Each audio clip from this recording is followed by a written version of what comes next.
Meus queridos e amados irmãos, a graça e a paz, pastor Ilmar Satemeri Keller Kaiser, aqui de Lajinha, Minas, pelo Centro de Cultura Bíblica Bereshit, uma empresa da área de educação teológica, mas estamos ministrando a Bíblia Sagrada. Estamos aqui da cidade de Lajinha, sul de Minas, ao sul capixaba, leste de Minas, ministrando as aulas do curso intermediário. Nós aqui temos 3 cursos principais: o básico, 36 matérias, o intermediário com 18 matérias e o curso de bacharel livre com 12 matérias.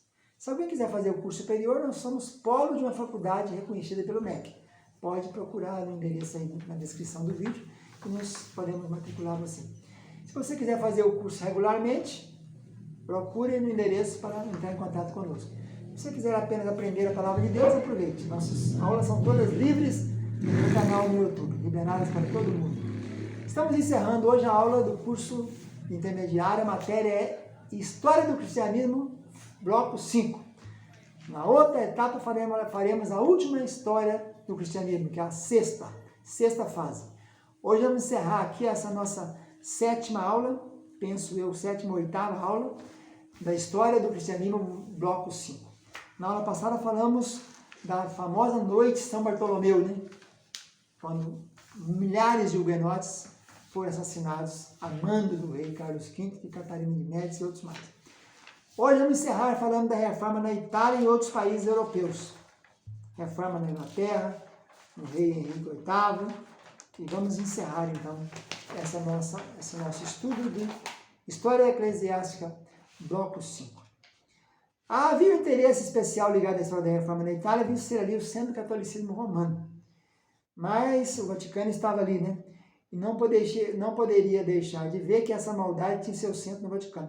Na verdade, o foco era o Vaticano, né? Dali que saía todas as dogmas, todas as doutrinas errôneas, né? E apesar do terror reinante entre as bulas pontificiais e das atividades que revelavam pela sua execução, os escritos de Lutero, Melanchthon, Zwinglio, Bulcer continuaram a circular e a ser lidos com prazer e avidez em várias partes da Itália.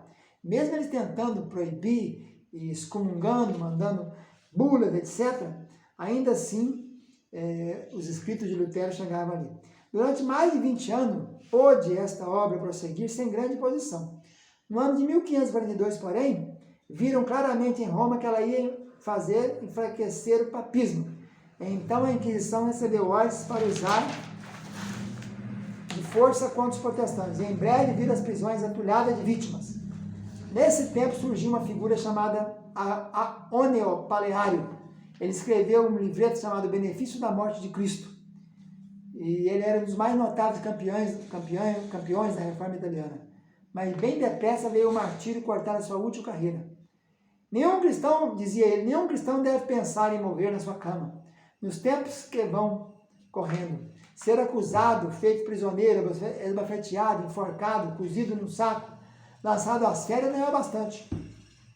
Que eles me assem no fogo, se por uma tal morte a verdade puder ser melhor trazida à luz.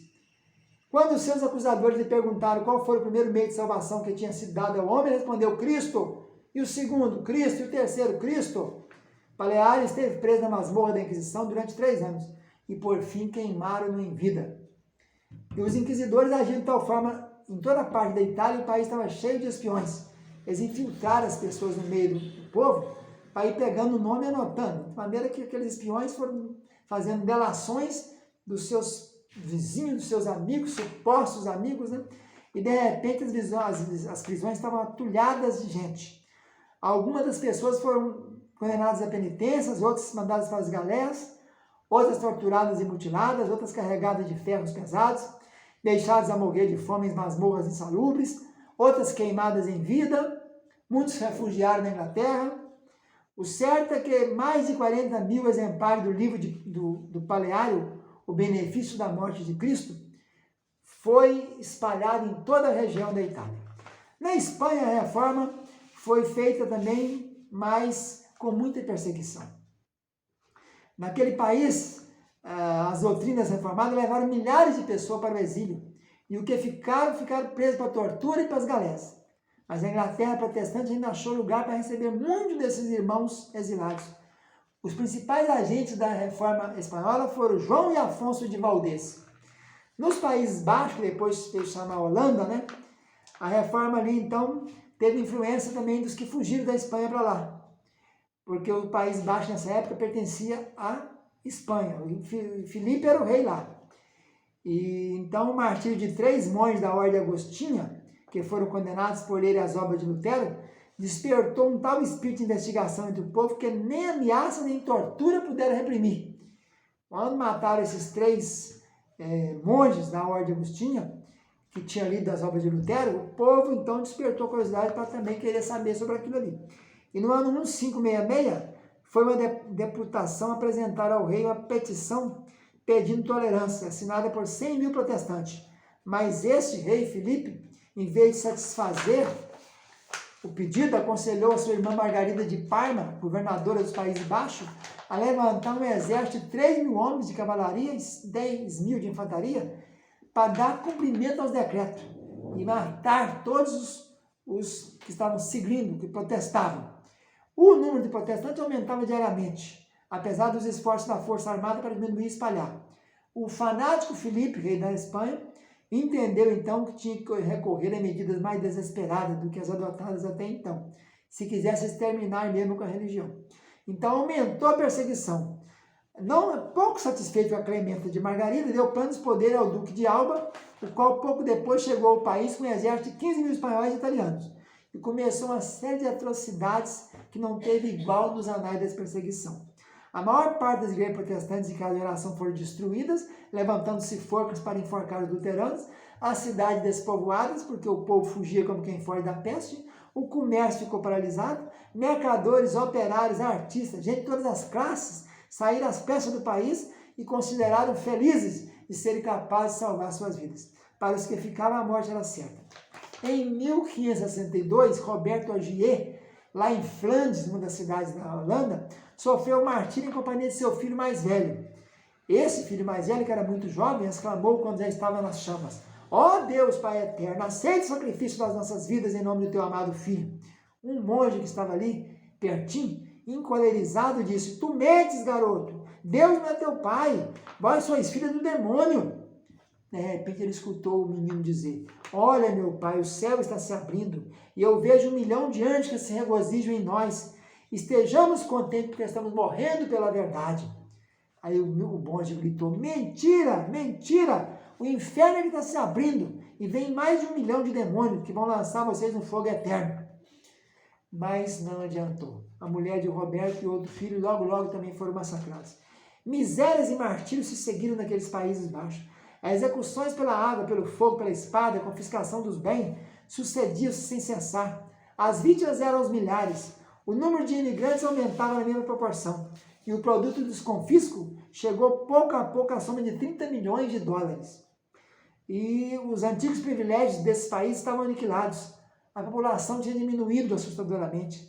A prosperidade da agricultura estava ameaçada de ruína. O comércio parado, as portas vazias, as lojas e armazéns devastados, muitos braços sem trabalho, os grandes negócios parados, as cidades comerciais que tanto prosperavam estavam empobrecidas. Enfim, tudo que tinha contribuído para a prosperidade agora com essa perseguição, tinha acabado em derrocada econômica também. O Duque de Alba não se importou com isso. Sendo escravo ativo do senhor cruel, nunca o pensamento da economia política perturbou o seu espírito. Esse medonho retrocesso não era nada para ele.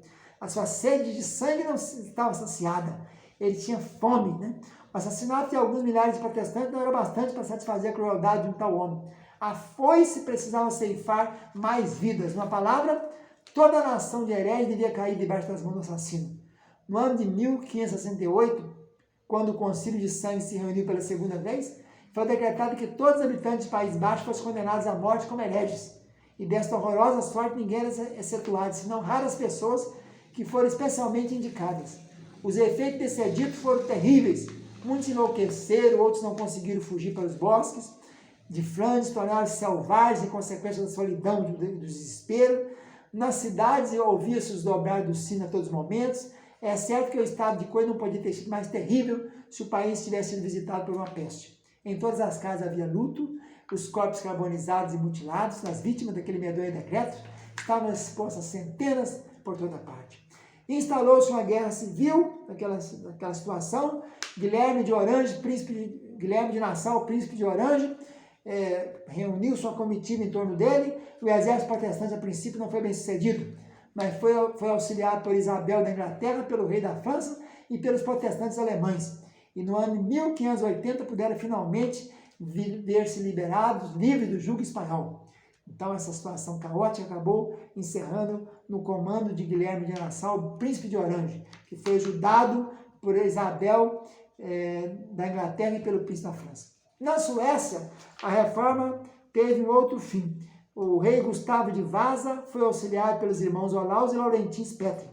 Apesar de todos os obstáculos, a reforma prevaleceu ali e o rei teve em pouco tempo um partido tão poderoso para ajudar que conseguiu a restauração de vários estados e castelos com os prelados que tinham obtido dos seus súditos por meios ilícitos. Retomou aqueles castelos que eles tinham pegado no roubo, né?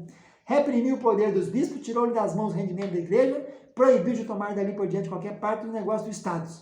Então, foi uma reforma sem derramamento de sangue na Suécia, pelas mãos do rei Gustavo, auxiliado pelos irmãos Olaus e Laurentins Petri. Na Dinamarca, o rei Cristiano II estava à frente da reforma, e apesar da oposição do partido eclesiástico, que se tornou um sério embaraço para seus movimentos, e dos bispos terem chegado a promover sua deposição, continuou sempre a sua boa obra enquanto esteve no exílio, empregando seu secretário para traduzir o Novo Testamento para a linguagem dinamarquesa.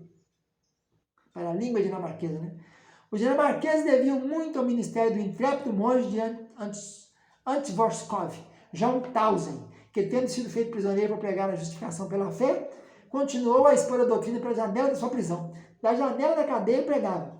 O novo rei Frederico, ouvindo falar nele, deu ordem para o pôr em liberdade e pouco depois nomeou um de seus capelães. Na conferência de Odense, que teve lugar em 1527, o rei declarou-se publicamente a favor da reforma, e embora os bispos fizessem muita oposição, decretou ele que dali por diante os protestantes gozariam das mesmas regalias que os católicos. O novo rei era tão favorável à reforma como seu antecessor. E em 1536 foi reunido um concílio em Copenhague que estabeleceu a religião como oficial do país. Na Inglaterra, a reforma começou politicamente, né? Aquela confusão do rei Henrique VIII. Ele queria se divorciar de Catarina de Aragão e o Papa não atendeu, e então ele excomungou toda a Igreja Romana de lá e criou então o anglicanismo. Então a história da reforma lá é a história da reforma política, né? Ela não começou através de oração. Mas temos lindas histórias de Tyndale, que foi um grande tradutor da Bíblia, um homem de caráter, que professor, e a grande obra dele foi a tradução da Bíblia Sagrada, junto com o seu amigo chamado Coverdale. Esses dois foram o grande trabalho dele. Ele acabou indo para Antuérpia, lá na região então da Bélgica, em casa de um inglês chamado Poins, onde ele foi traído e entregue na mão dos papistas por alguém que tinha gozado de sua confiança, e depois de definhar na prisão durante 18 meses, com os quais contribuiu para a conversão do carcereiro e outras pessoas de sua casa, foi condenado ao poste. Teve, por sorte, ser estrangulado antes de ser queimado. E a sentença foi cumprida na cidade de Vivorden, em 1536. As últimas palavras dele foi: Senhor, abre os olhos da rei da Inglaterra. E depois de Tyndale, que teve essa grande obra de fazer a tradução da Bíblia Sagrada, nós temos a história do Dr. Latimer, que era filho de um fazendeiro que nasceu em 1541, e é muito inteligente. Ele prestou também grandes serviços, se converteu, era um devoto católico, depois se converteu e andou pregando e tinha bastante senso comum para não deixar enganar por tão evidente lisonja. Se Lutero pega a palavra de Deus, não posso fazer oposição, mas se ele ensina o contrário, então estou pronto a atacá-lo. Bem, então, mestre Latimer, disse o bispo, já percebo que as suas ideias um dia ou outro há de arrepender-se delas. E assim, então, a reforma continuou lá na Inglaterra, nas mãos desse nosso irmão chamado Latimer. E no final nós temos alguns obstáculos para a reforma inglesa, do chamado Thomas Cranmer, que gozava de favor real e por fim promovido a sede de Canterbury. Era um homem de sabedoria e piedade, mas tímido e indeciso. Teve muitos martírios também, e assim nós vamos encerrando por aqui essa história do cristianismo, bloco 5. Fica na paz, tchau, tchau.